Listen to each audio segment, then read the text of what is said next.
Loaded carries are my absolute favorite when it comes to metabolic conditioning. They can be used as a straight up conditioning tool. They can be used as a wonderful muscle builder. They can be used as a phenomenal strength builder. No matter how they're used, they are always fantastic at strengthening up and building your core. We have 4 different types that we're going to go through today. We're also going to couple them with specific ab movements, which means that we're going to try and trap as much blood flow as possible in our abs so that when we go ahead and we do the rest of our loaded carries, our abs are going to get a tenfold attack on them. It's going to be a great day. It's super low impact form of conditioning too. So even though you're carrying insanely heavy weight, since you're just walking with it and not running or jumping or anything like that, it's really easy on the joints. So let's go ahead and get to it. First carry we have is the suitcase carry. So very similar to day 4 when we did our reverse lunges. However, today you're going to carry on both sides. So I specifically love kettlebells. Had a little trouble grabbing kettlebells. I like kettlebells, all right? I understand not everyone has kettlebells. Some people have to use dumbbells. Hey, some people have actual farmer's carries bars that allow them to load up both. Man, I love those, but I don't have them. So I use kettlebells. Big thing about farmer's carries in the suitcase form, you're going to keep your shoulders back. That's number 1. Keep your shoulders back so your chest puffed up like we always do. And just a nice smooth walk, trying to get in a nice straight line. Try not to swing as much as possible. I like the kettlebells because the weight I can actually kind of tuck behind my legs to keep myself from hunching forward. You do not want to hunch forward. So this is what keeps that core nice and contracted. Keep yourself back. I don't use my thumbs when I hold on to the weight, so I really make my forearms get a heck of a workout as well.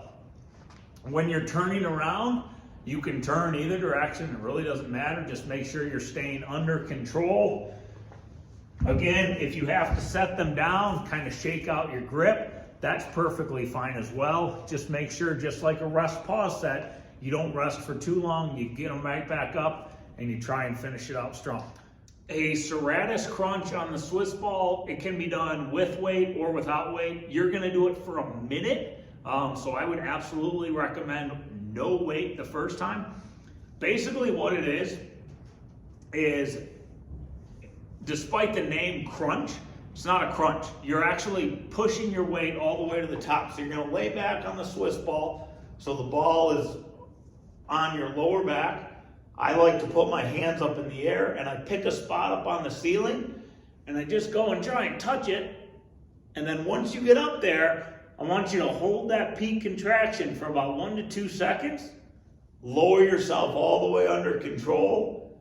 And don't bounce on the ball. And then nice and controlled again, push up. So you're pushing up. You're not going forward. You're pushing up. Your abs will contract themselves. You don't need to do any work for that. Just make sure that you're always going straight up and not forward.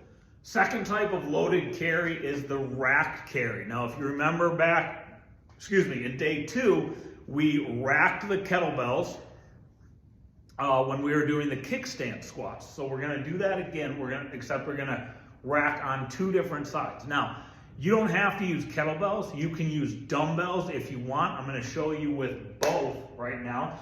But if you're using the kettlebells, get them both in that rack formation, so it's tucked right under. You're gonna have to use lighter weight than you did for the suitcase carry because this is a tougher one. This is an insanely difficult farmer's carry to do, and it is phenomenal for the core because the weight is actually above the abs right now. So the abs have no choice but to be insanely tight the entire time. The biggest thing about this, and one of the things I really like with it, is you can't lean forward or else you're going to drop the weight. So that's nice. Make sure that you don't lean back though too. So you've got to stay nice and tall the entire time.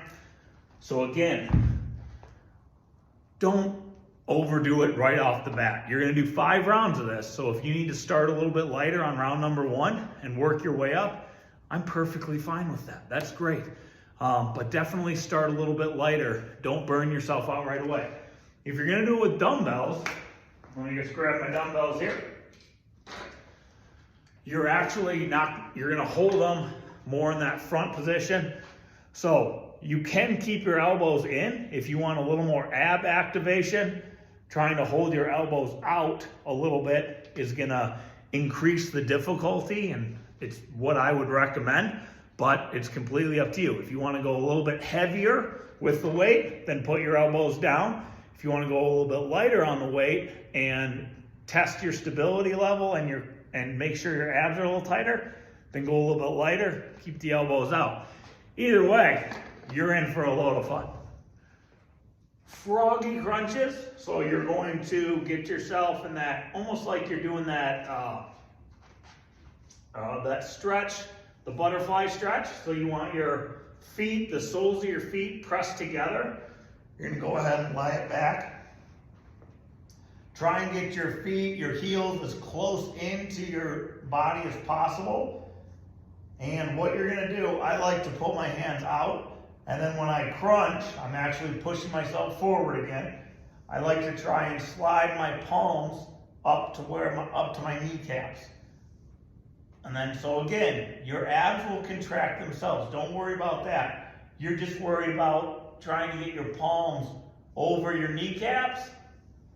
Hold that contraction for about 1 second at the top before you nice and easily let yourself go back down. Again, you're going for a minute, so it's not about speed, it's just about a nice smooth motion.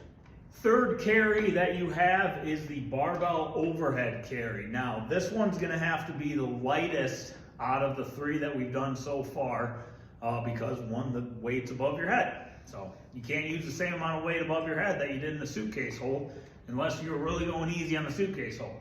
So just get a nice comfortable width, okay? And right above the head, try and keep it as high as possible the entire time so you're not letting it fall back down. Keep it up nice and high the whole walk. Keep it right above your body. Don't let it creep forward. Don't let it creep backwards. Again, start light. There's no point in starting too heavy on this thing. It is very hard. It is difficult. When you get down, when you walk down, you can absolutely try and turn yourself around while holding it. I would suggest just putting it down, turn yourself around, face the other direction, and then pick it back up and go. But again, if you want to challenge yourself and try a turnaround, just make sure there's no one around so you're not actually accidentally going to hit somebody with the bar. A V sit-up, once again, the name is misleading because it's not necessarily a sit-up, but you're going to get your body in kind of that V shape, so your legs are up, your arms up. I mean, mine's more like an L because I'm not super flexible in my hammies yet. But basically, you're trying to go up and touch your toes. Obviously, I don't actually touch my toes, but that's my aim. That's where I'm going. And again, you're not necessarily going to be able to hold that contraction the way that you did in the froggies or in the serratus crunches. But it's a nice smooth motion. Don't try and go too fast or else you're going to lose contraction. I mean, you can't really go too slow, but keep it moving. Nice even keel speed for that minute. Last type of a carry is the goblet carry. So, hook. This one is not only great for the entire core, but I specifically love it because you get a nice bicep work there as well. And me personally, I hate bicep curls, so I like anything else that allows me to crank those bad boys up. So, hold the weight. You can do this with a dumbbell or a kettlebell. I prefer kettlebell just because it fits nicely in the goblet form. Keep the weight off your chest. So it doesn't have to be this far off, but just off your chest so you're not resting it against your chest. That's going to lock in your abs. That's going to lock in your biceps. And your shoulders and your traps are getting a nice workload as well because you're holding that nice pinched position. Once again, the big thing is to just stay yourself nice and straight while you're walking and you're not leaning back when you're doing it. So a hollow body position is kind of resting back on your tailbone almost. And you're going to keep your heels up above the ground. I know you can't see right now with the way the camera's set up, but my heels are hovering above the ground. Not super high. They're not up here, just a couple inches off the ground. And I'm going to do a pullover. So I'm going to get that weight back. I'm pulling right over. Now this is only a 10-pound weight, and it's still very, very difficult because you have no stability. You're literally resting on your tailbone. So the slightest movement of that weight is going to cause your abs to contract as hard as possible. So even if you can only get back to here, that's perfectly fine because you're going to feel that contraction in your abs. The main thing is you're not going for reps, you're going for a time limit. So make sure you're going nice and smooth to hold that contraction. If you go too fast, your shoulders are going to take over and your abs aren't going to get nearly as much work out of this as we want.